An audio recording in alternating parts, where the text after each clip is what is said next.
Nah, itu teksnya ya. Sekarang kita mulai masuk di dalam peristiwa ini. Di dalam doa Rosario, peristiwa ini dirumuskan dengan Maria mengunjungi Elisabet saudaranya. Betul ya? Coba nanti dibaca dari ayat 39 sampai ayat 56. Apakah ada kata mengunjungi di sana? Di dalam kitab suci saya tidak ada. Jadi rumusan Maria mengunjungi Elisabet itu bukan kalimat kitab suci. Peristiwanya iya, tetapi kalimatnya, kata yang dipakai tidak seperti itu. Maria datang lalu pulang. Tidak ada kata mengunjungi. Mungkin sudah menebak-nebak ini mau ngomong apa ini kayak begini. Ternyata, nah sekarang ini pentingnya.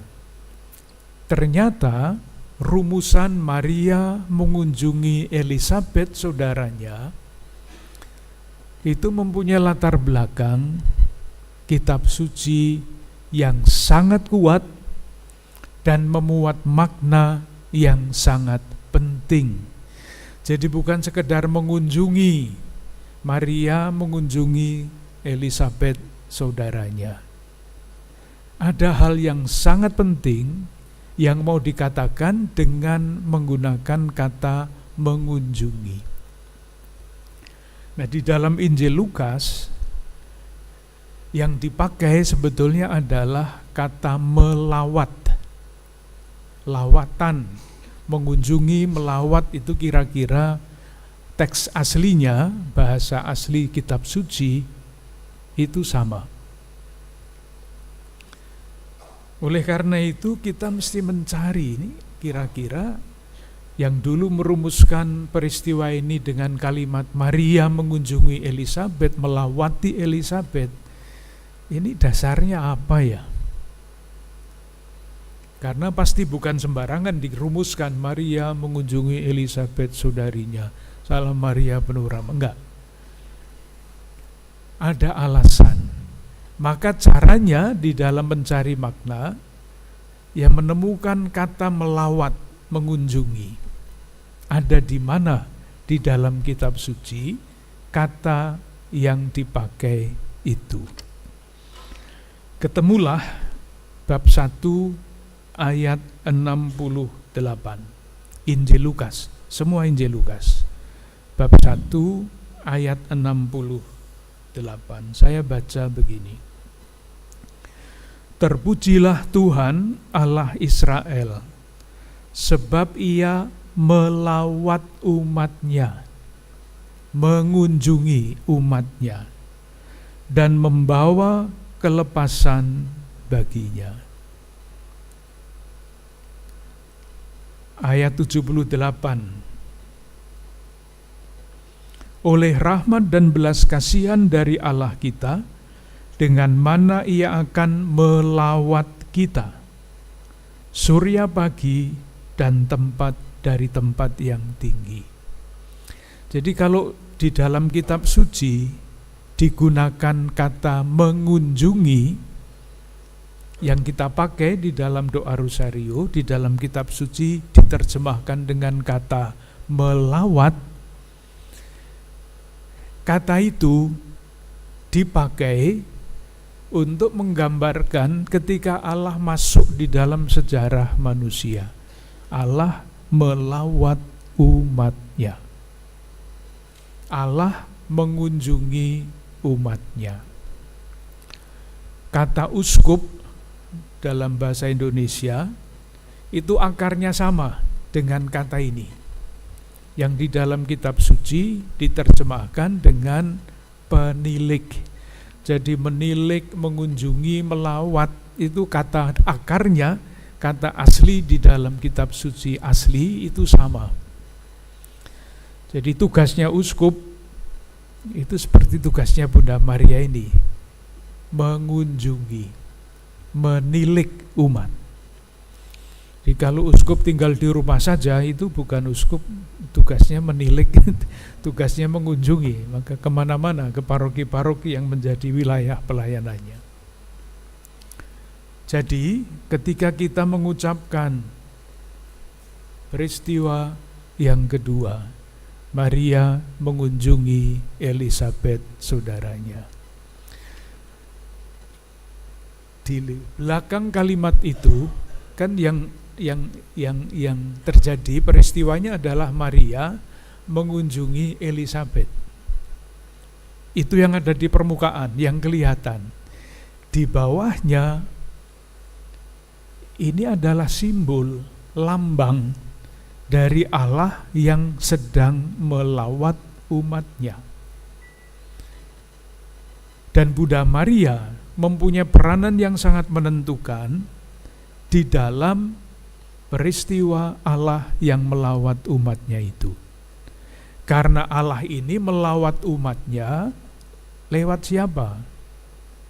Lewat Yesus.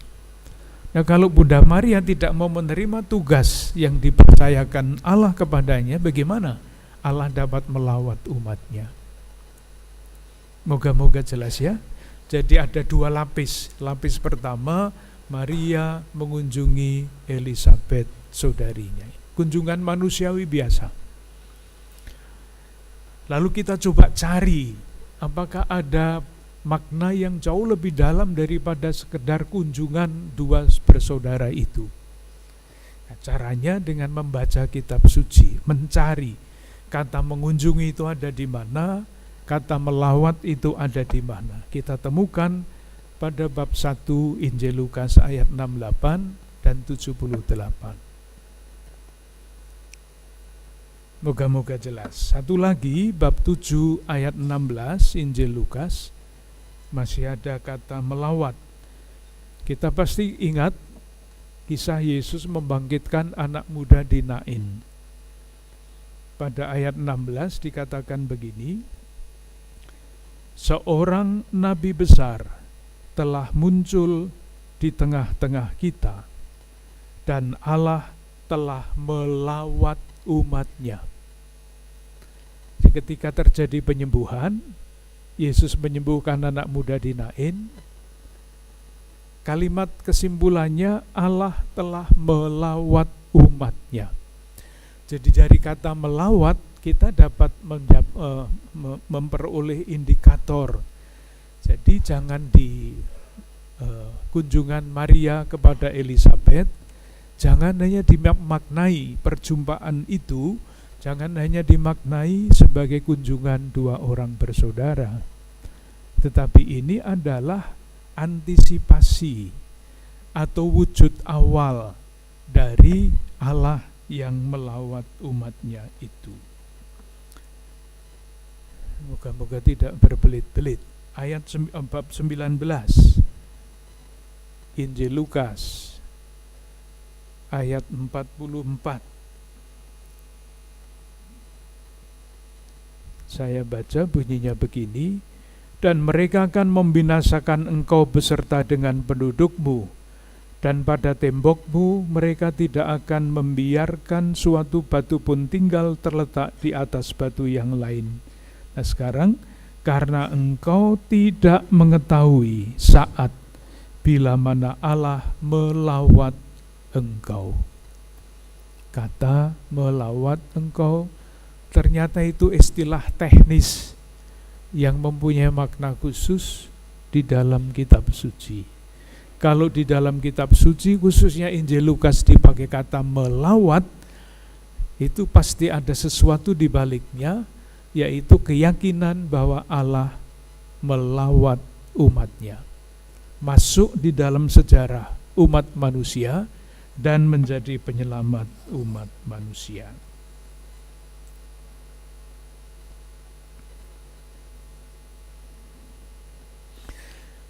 Jadi kesimpulan lagi, diulang-ulang supaya moga-moga tidak membosankan, tetapi menjelaskan. Kesimpulannya begini, dalam perjumpaan antara Maria dan Elisabet itu, terjadilah Allah yang melawat umatnya.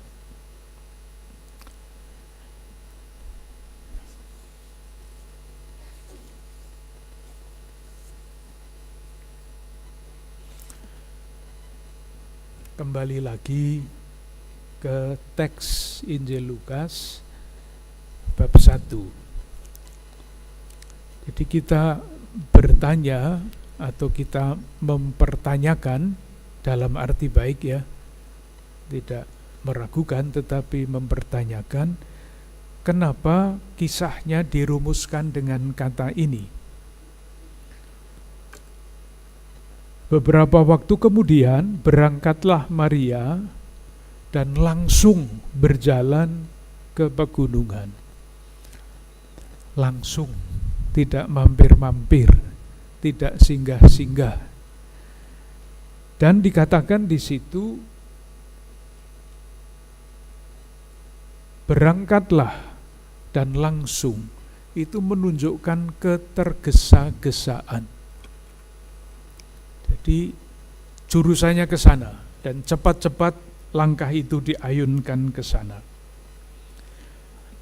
Apakah ada sesuatu yang bisa kita simpulkan dari kata langsung, segera, tergesa-gesa itu? Nanti silahkan mencoba merenungkannya sendiri. Kalau orang berangkat langsung, cepat-cepat, itu artinya antara lain dia ingin supaya cepat sampai di tempat yang dia tuju.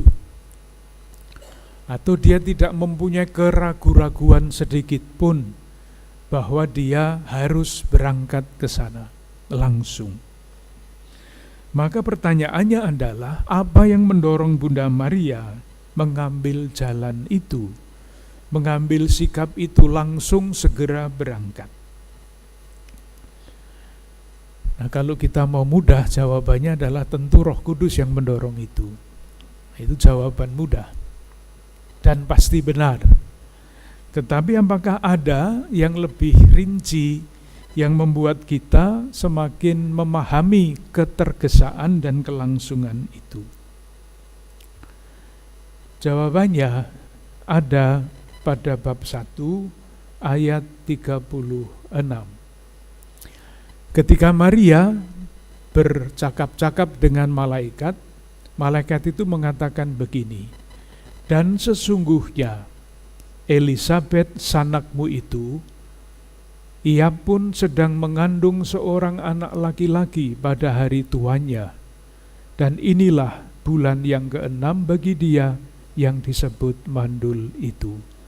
Sebab bagi Allah tidak ada yang mustahil." Jadi sebetulnya apa yang membuat Maria tergesa-gesa dan cepat-cepat pergi ke tempatnya Elisabet? Ia ingin melihat tanda yang diberikan oleh malaikat kepada dia ketika dia diberi tugas untuk menjadi ibu Yesus. Yang dia lihat adalah satu anomali biologis. Elisabet sudah usia lanjut mengandung. Ini kan anomali. Sebetulnya secara natural tidak mungkin. Tetapi karena ini diberikan sebagai tanda, dan tanda untuk meneguhkan perutusan Bunda Maria, ia ingin melihat tanda itu benar apa enggak. Maka dia pergi ke sana dan kemudian yakin bahwa tanda yang diberikan oleh Tuhan itu adalah tanda peneguhan bagi dia, bahwa yang ditugaskan kepada dia adalah rencana keselamatan Allah. Jadi ada dua lapis lagi.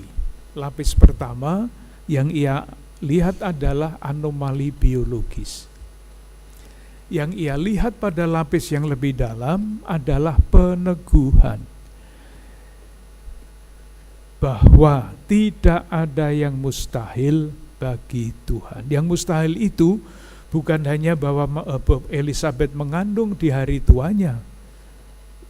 Bukan hanya itu yang mustahil, tetapi yang tidak mustahil adalah bahwa Allah memilih cara itu untuk melawati umatnya. Dan Bunda Maria mempunyai tugas yang sangat menentukan di dalam peristiwa itu. Yang juga menarik adalah ini. Di situ ia masuk ke rumah Zakaria dan memberikan salam kepada Elisabeth. Kalau berjumpa dengan orang lain kan kita juga mengucapkan salam ya. Selamat pagi, pagi. Apa kabar? Luar biasa. Itu juga bagus ya. Tetapi kita sadar apa enggak? Di belakang salam itu ada apa sebetulnya?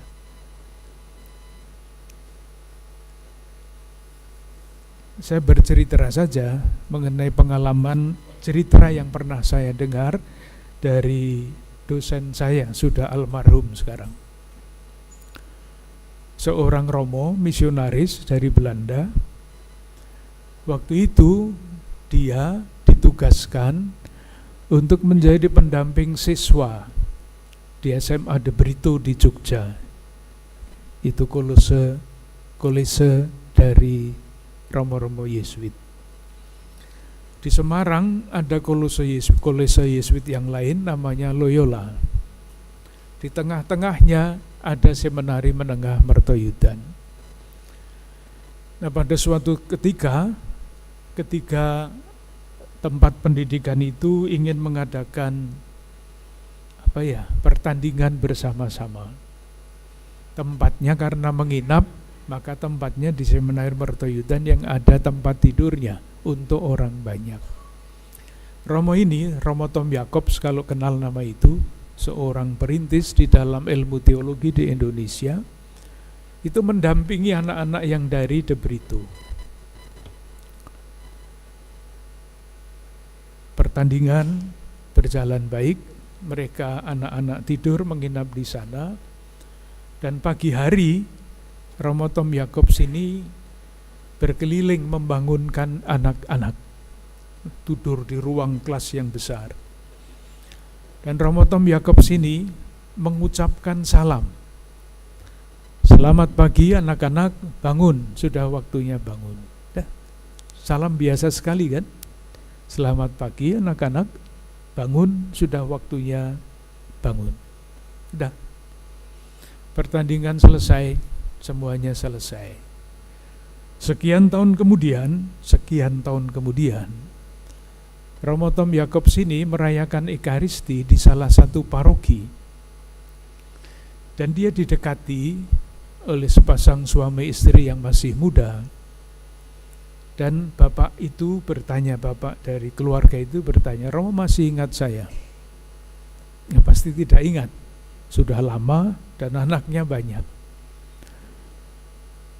Lalu anak itu memperkenalkan dirinya. Romo ingat waktu Romo mendampingi anak-anak De Brito pergi ke pertandingan di seminari Mertoyudan. Masih ingat. Romo, waktu itu saya ingat betul Romo masuk ke bangsal tempat kami tidur. Romo mengucapkan selamat pagi anak-anak. Romo boleh percaya apa tidak?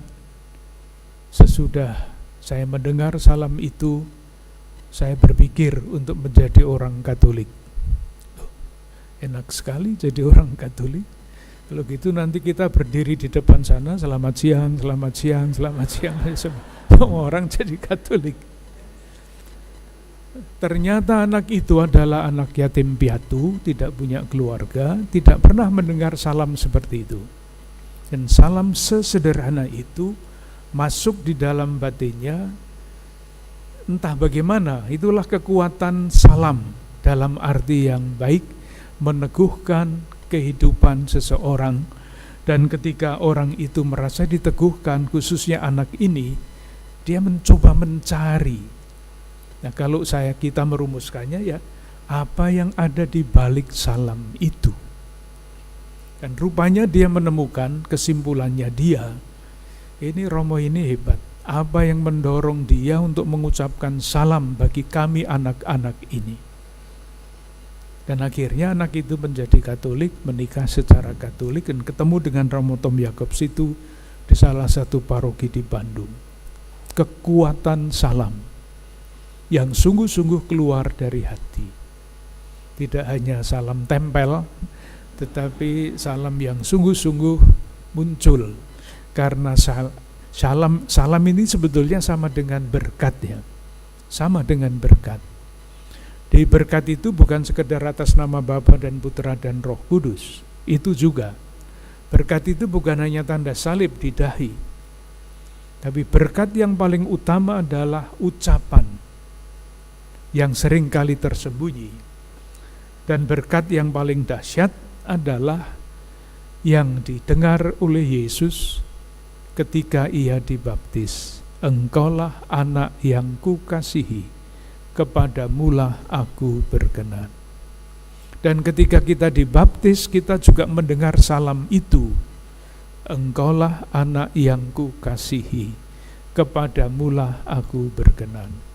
Dengan salam itu, Yesus menjalani hidupnya sebagai manusia sampai akhir, tidak mau dibelok-belokkan, dibenci ya tidak apa-apa, dibunuh tidak apa-apa, jalan kembali kepada Bapa. Karena salam, betapa dahsyatnya sebuah salam. Juga kalau diucapkan dengan sangat sederhana dan tulus. Salam biasanya salaman ya. Kan ada beberapa model salaman ya. Salamannya hanya gini. Nah, itu enggak salaman namanya, itu sentuhan. Tapi kalau kita bersalaman mengucapkan salam sungguh-sungguh, dengan menatap wajahnya, itulah kira-kira yang dilakukan oleh Bunda Maria dengan salam yang meneguhkan Elizabeth saudarinya.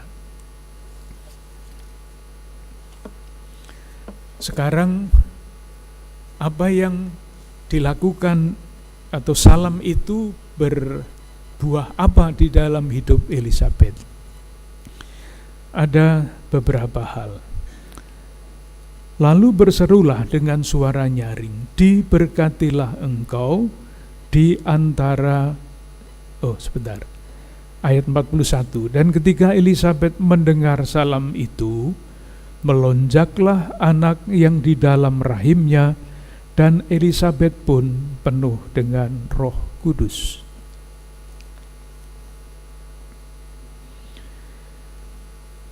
Jelas di sini digunakan kata berseru dengan suara nyaring. Apa kira-kira maksudnya berseru dengan suara nyaring? Itu adalah buah dari peneguhan yang dia terima dari Bunda Maria. Ada satu kata lagi yang sama, besok peristiwa Pentakosta, itu akan kita dengar di dalam perayaan Ekaristi, saya kira. Kisah Para Rasul bab 2, khotbah Petrus.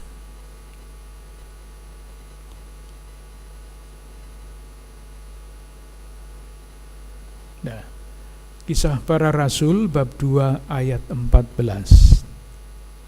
Maka bangkitlah Petrus berdiri dengan ke-11 rasul itu, dan dengan suara nyaring ia berkata kepada mereka. Suara nyaring rupanya di dalam kitab suci mempunyai makna yang istimewa. Bukan sekedar suaranya bagus, bukan suaranya keras, tetapi mempunyai makna yang istimewa. Ketika Petrus berpidato dengan suara nyaring, apa yang membuat dia berbicara dengan suara nyaring? Jadi sesudah peristiwa Pentakosta, Kisah Para Rasul bab 2 ayat 1-11, Petrus mulai berkhotbah. Itu Kisah Para Rasul bab 2 ayat 12. Yang membuat Petrus berpidato dengan suara nyaring karena ia mendapatkan Roh Kudus. Itu bahasa teknis di dalam Kisah Para Rasul. Yang membuat Elisabet berseru dengan suara nyaring, dikatakan di situ ia penuh dengan Roh Kudus. Nah, ketika orang bersuara nyaring, tidak ragu-ragu, berani, yakin bahwa yang dikatakan itu baik dan benar, itulah buah dari Roh Kudus. Lalu kemudian dikatakan pada bagian selanjutnya, diberkatilah engkau di antara semua perempuan dan sebagainya. Diberkatilah tadi sudah disampaikan. Apa artinya diberkatilah? Itu artinya Tuhan mencintai engkau. Tuhan menggunakan Anda untuk melawat umatnya dan sebagainya. Dan kemudian pada ayat 45 Elisabet mengatakan, dan berbahagialah ia yang percaya, sebab apa yang dikatakan kepadanya dari Tuhan akan terlaksana. Berbahagialah ia yang telah percaya. Jadi Elisabet ini meneguhkan posisi Bunda Maria. Kita boleh bertanya ya, sebetulnya kalau kita sekarang menjalankan devosi kepada Bunda Maria itu teladannya siapa? Siapa yang pertama kali menyampaikan sembah bakti untuk Bunda Maria? Siapa? Ya Elisabet ini. Jadi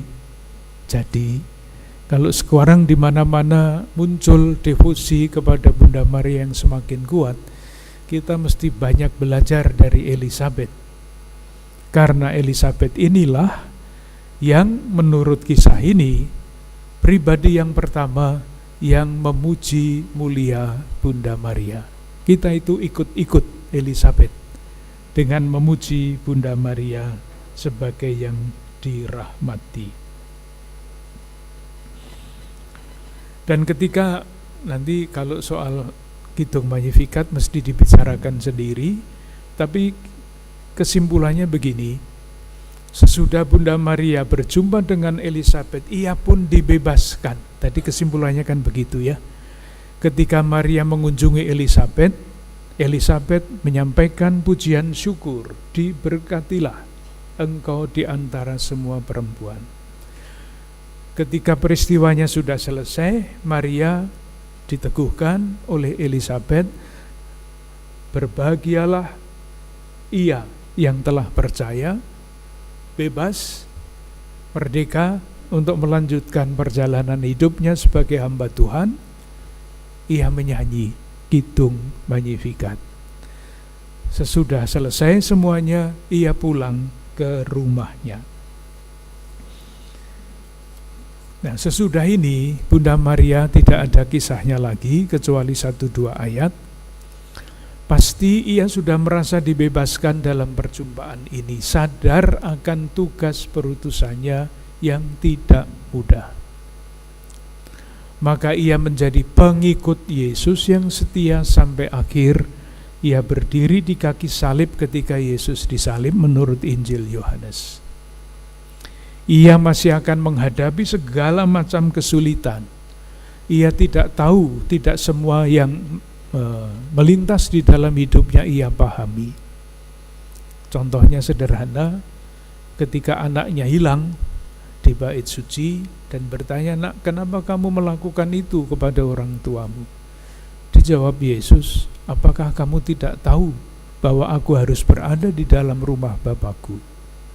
Dikatakan mereka tidak mengerti apa yang dikatakan oleh Yesus.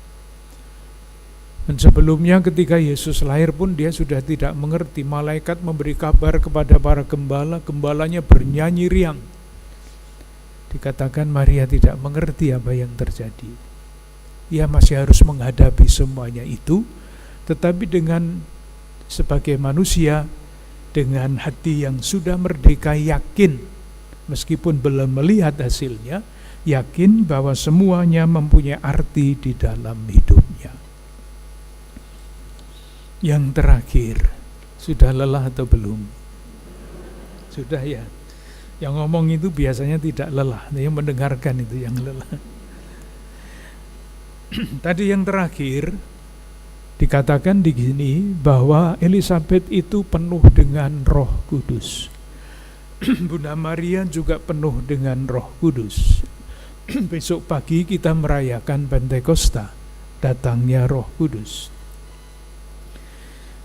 Oleh karena itu, meskipun saya tahu bahwa kita semua sudah sering mendengar penjelasan tentang Roh Kudus, Sabta Karunia Roh Kudus dan sebagainya, saya akan mencoba memberikan penjelasan. Penjelasan itu bisa berbeda-beda. Salah satu saya akan sampaikan. Tadi saya melihat mahasiswi Atmajaya. Kalau melihat lambang Atmajaya, Romo Ulun dosen Atmajaya, itu ada Roh Kudusnya 7. Sabta Karunia Roh Kudus. Ada yang 9, ada yang lebih banyak lagi, ada yang 32 katanya. Terlalu banyak kalau 32 ya. Nanti malah bingung kita. Oleh karena itu, sebagai akhir, saya ingin berdasarkan ini ya, kenapa perjumpaan itu menjadi begitu bermakna, pengalaman sehari-hari, pengalaman manusiawi biasa pada permukaan bisa mempunyai arti yang jauh lebih mendalam daripada yang tampak di permukaan itu. Dan jawabannya adalah karena di dalam dua pribadi itu Roh Kudus berkarya. Nah, Roh Kudus itu siapa? Menurut ajaran gereja, ada Sabta Karunia Roh Kudus. Saya akan memberikan catatan singkat-singkat, moga-moga membantu besok kalau kita merayakan Hari Raya Pentakosta.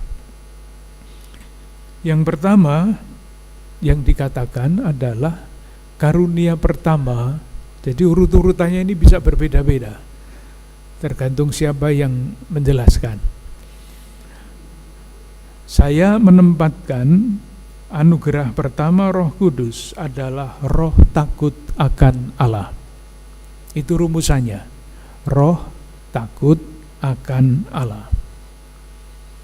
Nah, kalau kita mengerti dengan kata bahasa Indonesia biasa, takut itu kan, ya takut itu kadang-kadang bagus ya, tetapi kalau takutnya ketakutan lalu tidak bagus. Oleh karena itu, rumus roh takut akan Allah ini adalah istilah teknis Alkitab, kitab suci, yang mesti dipahami dengan baik. Kalau tidak, Allah itu hanya menakutkan. Padahal faham kita, Allah itu enggak menakutkan, Allah itu membebaskan. Allah itu maha murah, maha rahim. Oleh karena itu, rumusan roh takut akan Allah tidak bisa dipahami dengan kamus besar bahasa Indonesia.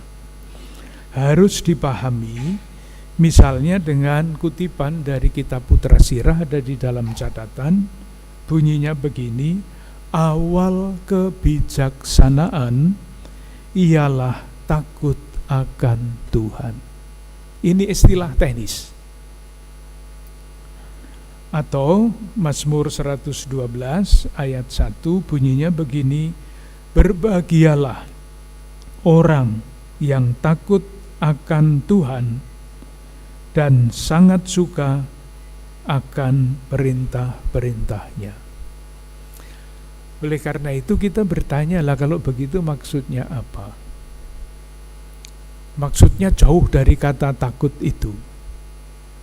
Roh takut akan Allah itu artinya begini, di balik rumus itu ada keyakinan. Keyakinan itu menjawab pertanyaan, untuk apa manusia diciptakan? Itu pertanyaannya.